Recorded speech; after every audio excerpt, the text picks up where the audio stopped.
that are closest to the problem are the best ones to come up with the solution. So who would have figured that people who've been going through what we've gone through all our lives, all the problems that you hear our young people endure, and all of the above, go to jail and prison, that one day that all of those endeavors and those experiences would one day come to be an asset to the work that we need to do to rebuild our neighborhoods, right? So a lot of the people who we are now welcome into this space are people who have lived there and done that already. These are folks who have been through it already. They've experienced some of the worst of the trauma that we've endured, and they can be the ones that we train them and we really incentivize them as an opportunity to use them as what we call credible messengers, right? We use them as credible messengers where they come in and they have this credibility, this influence that they've garnered over the years of growing up in the different wards here in D.C. And those that have been disenfranchised and locked out, and now they've been jobless. We tell them, look, we're gonna give you a job, we're gonna pay you a living wage, we're gonna give you some training, we're gonna help prepare you to, guess what, work right back in the same area and neighborhood where you grew up. And all we ask them to do simply is we're charging them to go to develop a relationship with the young people, or those people, they all gotta be young, but with the very people in their neighborhood that has the potential to possibly be violent on their neighbor. And that's really the work.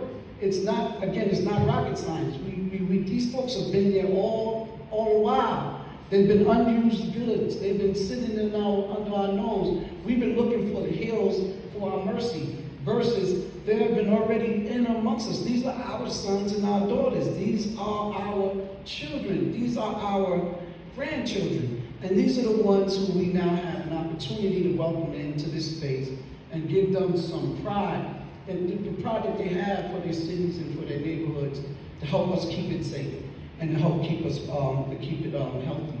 And so I think a lot of people do not understand the value that sometimes they haven't been told that growing up that they have value. But now we're beginning to see the results of this renewed, revalued population of people who now can go back into their own areas of their communities and be stakeholders. They're investing in their communities, they're keeping it safe, they're keeping it clean. And that's really what, to me, makes the best formula, versus to, wait for someone to come from outside, to come inside, teach us some things that we already know. This is the best formula. It's really not complicated, like sort of arithmetic or algorithm. It is a simple, using the crop, the cream of the crop, the people who you probably walk by every single day, getting those people involved in helping us to keep our communities safe and keeping our communities healthy. That's what this work that we've been doing now, and it's been working. And that's why you see it here now that there is, these huge reductions in violence all across America in these very black and brown urban cities. Right. And I guess the key there is because I heard some in Chicago, they're talking about they're going to go to Chicago, and the brothers say, well, we've been successful. Why don't we just restore the money you just cut off, right? Because it takes resources to do that. Now, one of the challenges we have to face also is begin to tap our own resources, but we don't have the enormity of resources to do this. Besides, we pay taxes. This is the obligation of the government, is to public safety, but we're saying there's a way in which we need to do that public safety. Well, let's give this panel a big round of applause.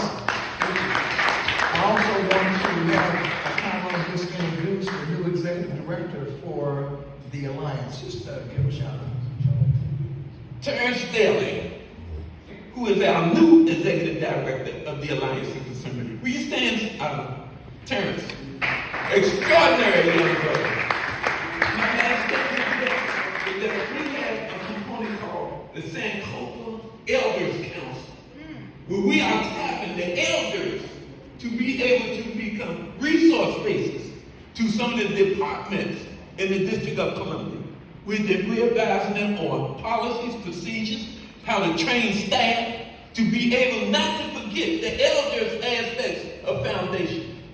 to this great work. So we pass it on. And Terrence Daly is the example of passing the torch for the greater good.